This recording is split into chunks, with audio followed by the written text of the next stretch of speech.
2 ആഴ്ച കൊണ്ട് ജയിലിലുള്ളവരൊക്കെ എല്ലാവരും സ്വാലിഹായി. 2 ആഴ്ച കൊണ്ട് വെറുതെ വിട്ടു. ചിന്തിക്കണം, ആരാണ് മനസ്സിലാക്കണം എന്ന് കിട്ടുന്നില്ല.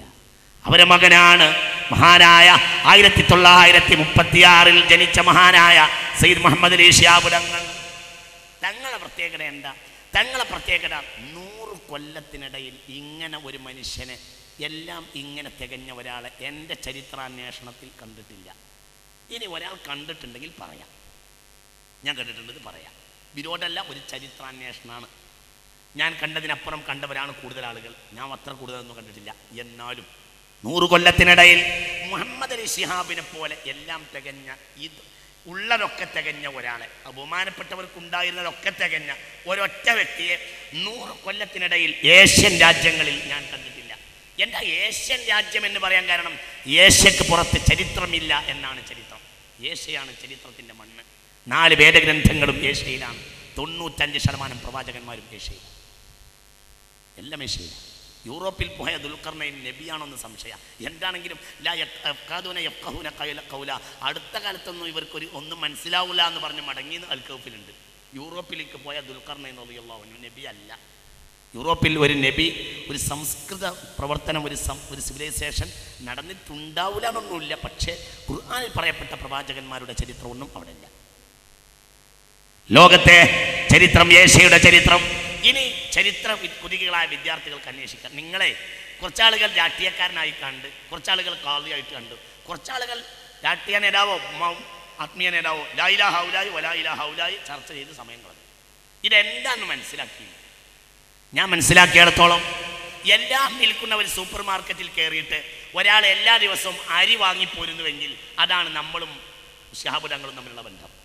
എല്ലാം വിൽക്കുന്ന ഒരു സൂപ്പർ മാർക്കറ്റ്, എന്നും ഒരാൾ അതിൽ പോയിട്ട് അരി വാങ്ങിപ്പോരും എന്നതുപോലെയാണ് നമ്മൾ ശിഹാബ് തങ്ങൾ മനസ്സിലാക്കിയത്.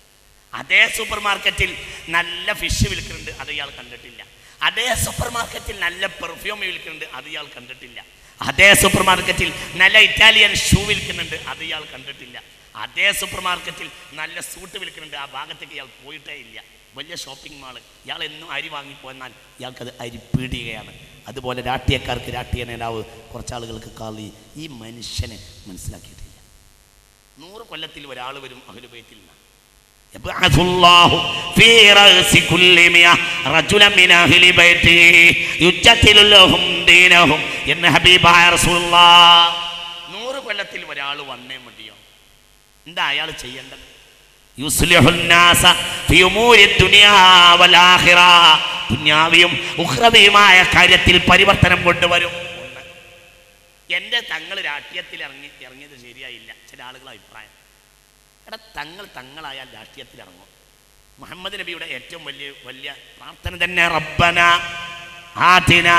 ഏതെങ്കിലും തങ്ങൾ രാഷ്ട്രീയത്തിൽ ഇറങ്ങിയിട്ടില്ലെങ്കിൽ അത് ആ തങ്ങളുടെ കഴിവ് കേടാണ്, കഴിവല്ല. കഴിവ് രാഷ്ട്രീയത്തിൽ ഇറങ്ങലാണ്. സംശയമുള്ളവർക്ക് ചോദിക്കാം. വലോ വഹദി, ഇത് ഞാൻ പഠിച്ച പാഠാണ്, ഇത് വെറുതെ പറയല്ല. മുജദ്ദിദ് വരും. എടോ, അവസാനത്തെ മുജദ്ദിദ് രാഷ്ട്രീയക്കാരനല്ലേ? വിഡ്ഢിയെ പോലെ സംസാരിക്കാം. അവസാനത്തെ തങ്ങൾ രാഷ്ട്രീയക്കാരനല്ലേ? സയ്യിദുനാ ഇമാം മഹ്ദി റളിയല്ലാഹു അൻഹു റുക്നുൽ യമാനിയുടെ. ഇനി മേലാൽ ആ പോട്ടത്തരം വിളിച്ച് പറയരുത്. എന്നാലും തങ്ങന്മാർ രാഷ്ട്രീയത്തിൽ ഇറങ്ങാൻ പാടില്ല. എന്താ ഈ പറയുന്നത്? അത് നമ്മളും പറയുന്നു. തങ്ങൾ രാഷ്ട്രീയത്തിൽ ഇറങ്ങാൻ അവർക്ക് നിർബന്ധ, ഷർത്തുല്ല പോലെ.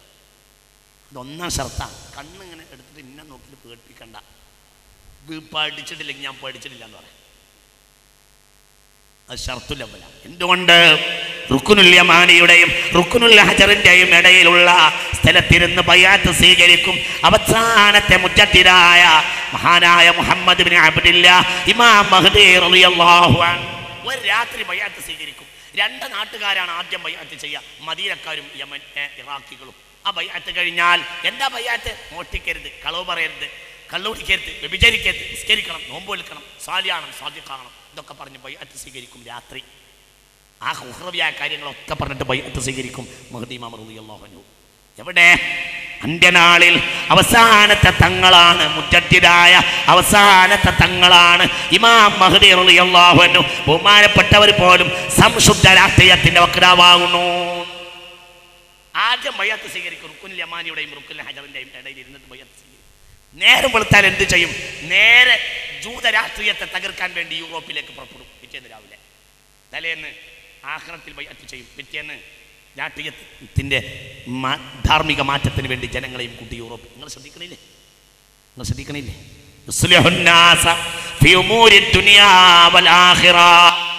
തങ്ങളെ രാഷ്ട്രീയത്തിൽ ഇറങ്ങാൻ പാടില്ലായിരുന്നു. വിഡ്ഢിയായി സംസാരിക്കാൻ, വിഡ്ഢിത്തരം.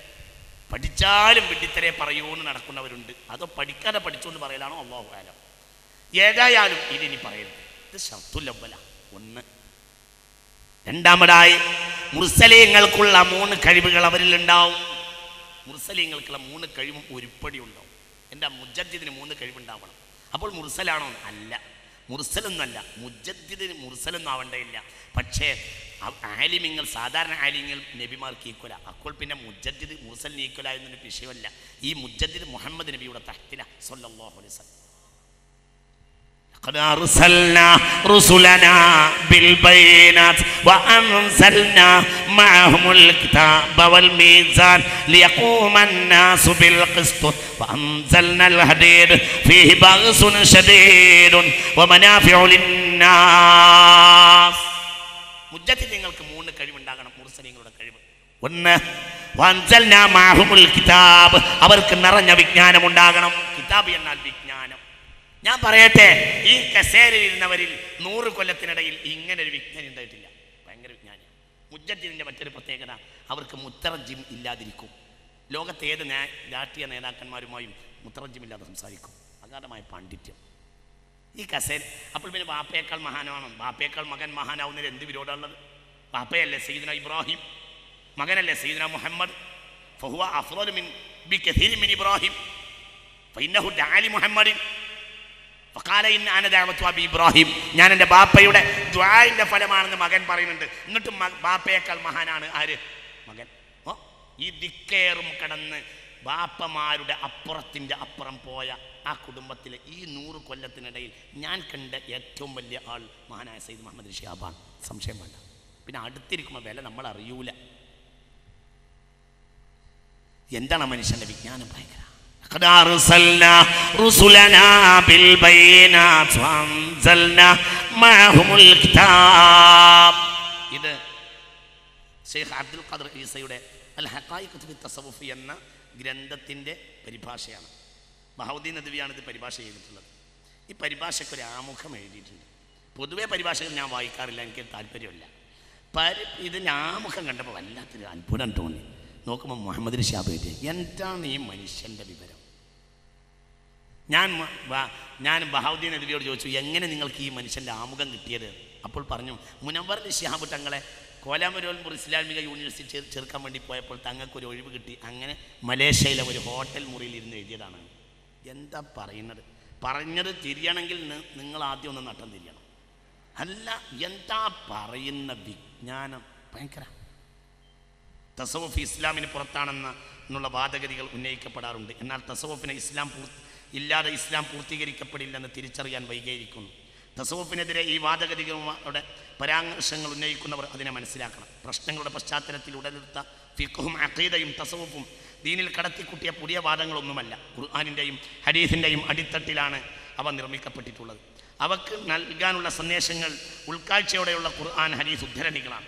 ഖുർആനും ഹദീസും മതിയെന്ന് ഉദ്ഘോഷിക്കുന്നവർ അവയെ മനസ്സിലാക്കാനും ജീവിതത്തിൽ ഉപയോഗിക്കാനുമുള്ള ഉപാധികളെയും ആയുധങ്ങളെയും തള്ളിക്കളഞ്ഞുകൂടാ. അത്തരം തജ്ദീദി സംരംഭങ്ങളില്ലായിരുന്നെങ്കിൽ ഖുർആനും ഹദീസും ഭദ്രമായി നിലനിൽക്കുകയില്ലായിരുന്നുവെന്നും അള്ളാഹുവയുടെ സംരക്ഷണത്തിന് തയ്യാർ തന്നതാണ് മേൽപ്പറഞ്ഞ സംരംഭങ്ങളെന്നും നാം മനസ്സിലാക്കണം. അതിന് എളിയ ബുദ്ധി മതി. മറിച്ചാണെങ്കിൽ അതിന് പിന്നിൽ ഭൗതികമായ ചില താല്പര്യങ്ങൾ എന്ന് വ്യക്തമാണ്. ഇസ്ലാമിന് ആന്തരികമായും ബാഹ്യമായും മാനങ്ങളുണ്ട്. രാഷ്ട്രീയ രംഗത്ത് ചക്രവാളങ്ങൾ കീഴടക്കി മുന്നേറുമ്പോൾ, സാമ്പത്തിക രംഗത്ത് സമഗ്രമായ പുരോഗതി ഒരുക്കും പോലെ വ്യക്തികൾക്ക് അവരുടെ ആത്മീയ മണ്ഡലങ്ങളിലൂടെ ഒരു വികാസം സാധ്യമാണ്. ഈ പ്രപഞ്ച